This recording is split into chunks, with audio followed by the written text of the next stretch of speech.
So, looking at it from a beginner's point of view, I think it's a good idea in order to get used to bends to start off with a very easy and small bend. And this one will be a half step bend. And the reason it's called a half step bend is because you're going to play a note and you're going to bend it up to the very next step, note up, which would be just half a step. And it doesn't really require too much pressure on your hand in order to bend it upwards. So let's start off. We're going to take our third finger, we're going to put that on the 11th fret on the G string, and always make a note of the fact that you should always, when you're playing bends, make sure that you've got the other fingers behind it, first, second, and if you're using your forefinger as well, which is going to happen, you should use your third as well, because it'll give you support. If you only use the finger, you're not going to have enough strength and support in order to bend the note upwards. You need to use as many fingers as possible in order to get the strength to bend upwards, because you're going to be bending up towards the ceiling, at least for the bends that are going to be on the G, B and high E.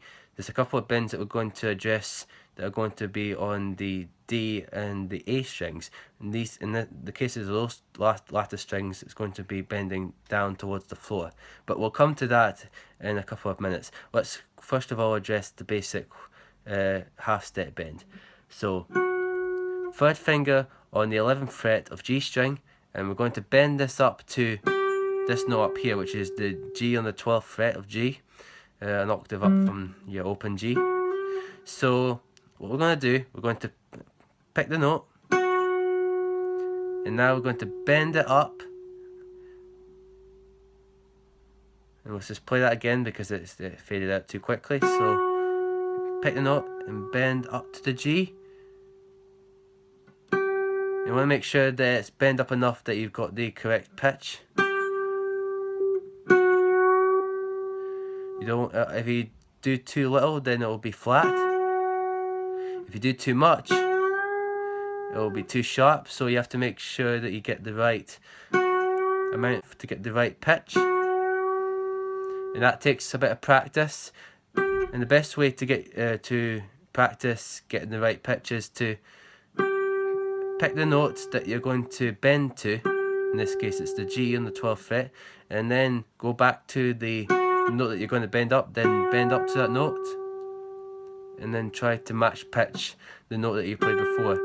If you got good ears, then this should be pretty an easy exercise for you.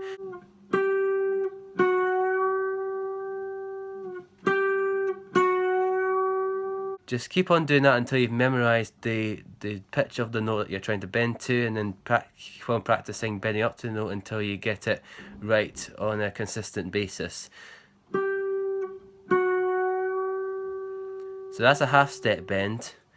So now let's try doing a whole step bend, which is, instead of bending up half a step up to the next note above, we're going to bend up a whole tone. So we're going to bend up to the note 2 frets above the note that we're bending. So let's alter the position slightly. We're still going to be on the G string, but this time we're going to have our third finger starting on the 12th fret, and we're going to bend up to the 14th of G, which will be an A. So we're bending from G, and we're going to go up to A. So this is the pitch we want. We're starting on this pitch, and we're going to bend up to this pitch. Okay? So get your hand position correct, and make sure your finger's on the G, 12th fret, and now pick the note, and we're going to bend up. There we go. That's your A. Let's try that again. And that's the pitch you should have. Make sure it isn't too flat or too sharp.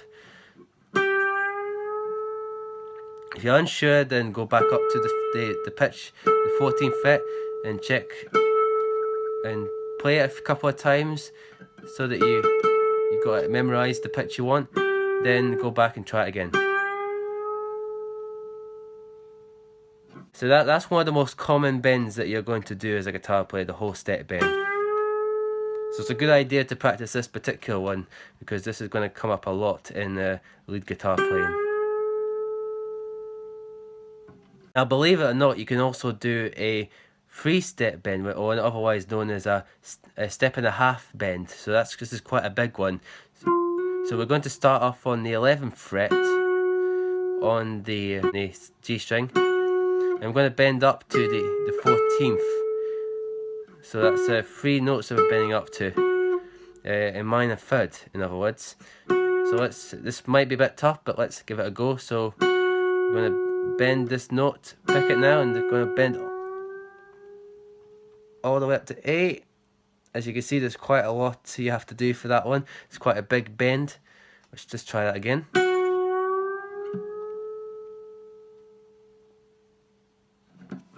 And try it one more time. So that's your half step bend, full step bend, and 1.5 bend. Now just want to take a moment to check tuning, because these strings on this guitar are fairly new, and particularly when you've got new strings, when you're bending, the guitar has a tendency to go out of tune because the tension that's made in the string when you're bending can be enough to make it go out of tune, or it could just simply lose its grip when it's with all that tension on the strings bending up and bending down again. So, and it could also happen even if you've got older strings, and really depends on what kind of guitar you have and what strings you've got, what thickness they are, and so on. But more often than not, if you keep on doing a lot of bends on a regular basis, your guitar is going to go out of tune at some point. So always be aware of that, and make sure your guitar is always in tune at all times. So now let's move on to trying a bend on the B string.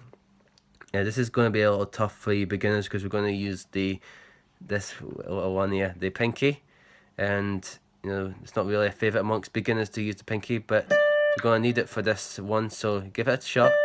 And we're going to use fingers 1, 2, and 3 as support, and make sure that they're behind the pinky when you're doing this. And I'm on the 15th fret of the B string for this one, and we're going to bend up to the 17th on the B string, which is this note up here. So from a high D to a high E. So let's just try it now.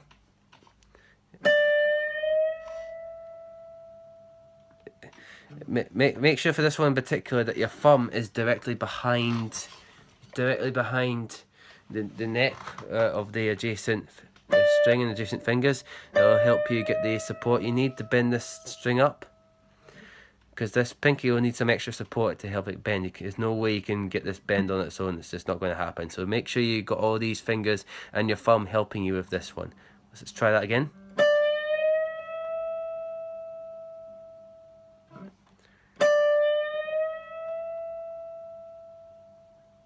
Now let's try something a little bit more advanced. We're going to bend a string up a whole step again, followed by a note which actually is a note unison to the note you're bending up to, often called a unison bend. It goes like this. Okay, now what we're doing here is the 13th fret with the third finger on the G string, and I'm bending this note from the B flat, which is the note we've got here, up to C, which would be the note up here on this the 15th.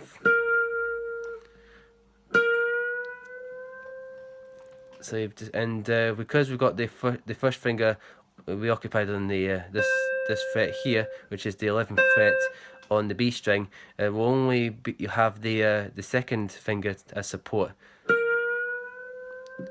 So that might be a little bit tougher for you, but give it a shot, and it isn't too hard. You'll be able to get enough support to get that bend in there.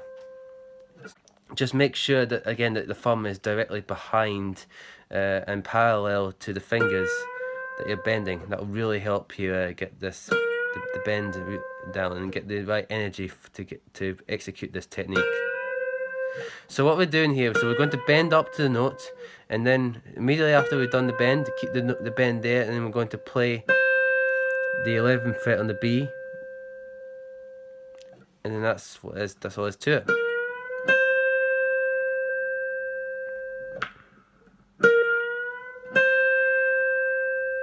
Another way you can do a unison bend, you can just put the two notes at the same time, like you would do a double stop, and then just bend the G string up to its desired note. So it'll be like this.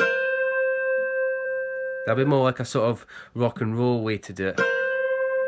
If you have a bit of distortion on the amp, just quickly turn on some distortion right now for you. See, that's definitely quite rock and roll, isn't it?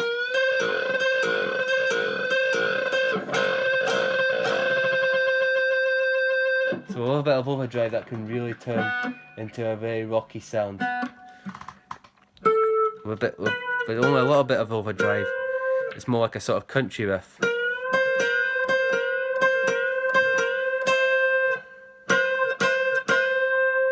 it's a pretty cool idea. So there you go. You can do another unison bend based on the B string. So it's basically based on the bend that we discovered on the B string. Whether we're bending up from the 15th to the 17th. But while we're doing that, we're also going to have our first finger on the 12th fret of the high E, and we're going to pick that at the same time as we bend up on the B string.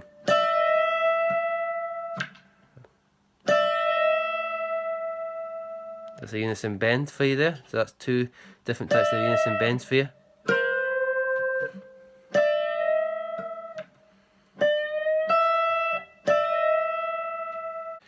Another thing you can do in terms of bends, which is quite common in solos in particular, is what's known as a pre-bend, which is basically you bend the note before you pick the note, and then you pick the note and then you bend it back down again. So if I was to play one, for example, up here, it would sound like this.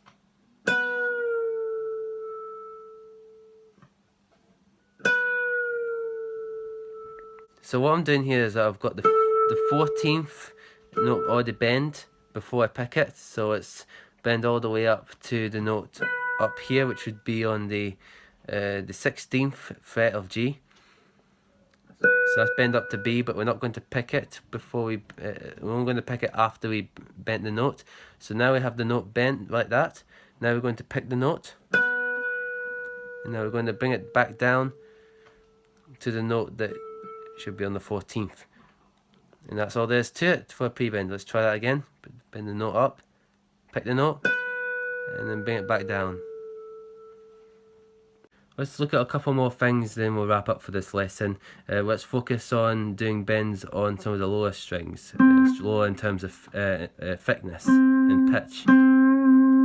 So when you're doing a bend on say the D string or the A string, you're going to be bending down towards the floor rather than up towards the ceiling. It's the opposite to what we're doing on the thinner strings. So if I was to take a bend, for example, here on the 9th fret of the D string, that's a B, and if we're going to bend that up half a step to this next note, which would be C, the technique would be like this.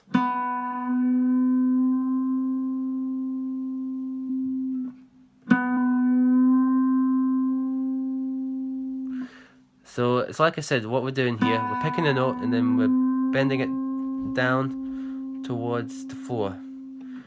Now because you're only using one finger, you can't really have any other fingers helping you here.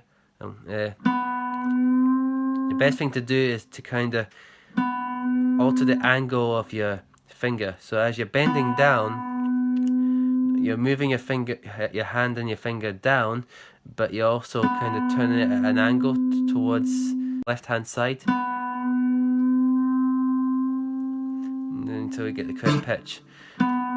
Make sure you get the correct pitch beforehand, and so that you know what the pitch is, and then try the bend so you can get accurate as possible.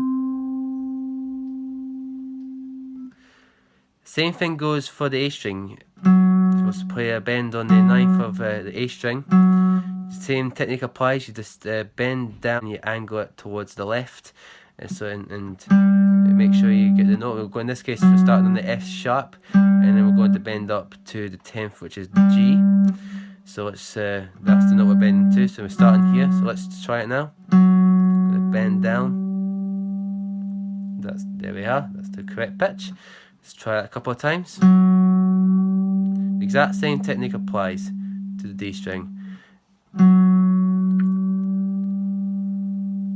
Now just bear in mind that the thicker strings might be a bit harder for, especially for beginners, because these are thicker strings and they're not going to be as easy to bend. But they do sound really great, and they do crop up quite often in musical situations, so it's really worth learning how to bend the thicker strings. Finally, just do one more thing, and then we'll wrap up for this lesson. I'm going to try doing a combo bend, which is basically when you're doing a bend and then you bend it back down to the note and then you bend it again, and you just do that in a whole series of bends. So for instance, a small combo bend would be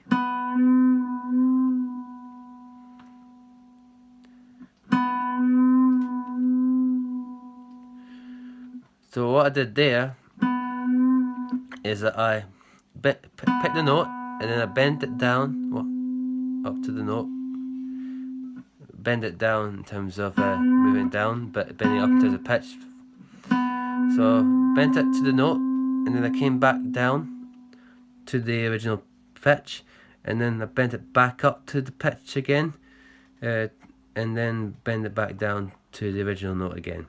So it was like a series of bends, kind of similar to how when you do a hammer-on and pull-offs, when you're doing a series of them in a trill. This is the kind of similar idea where you just pick one note and then you let the fitting hand do the rest of the work.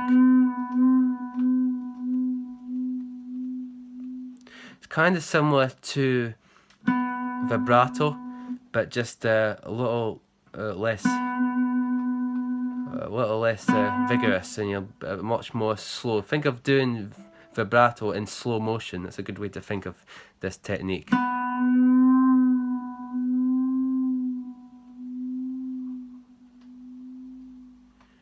And you can do the exact same thing on the A string as well.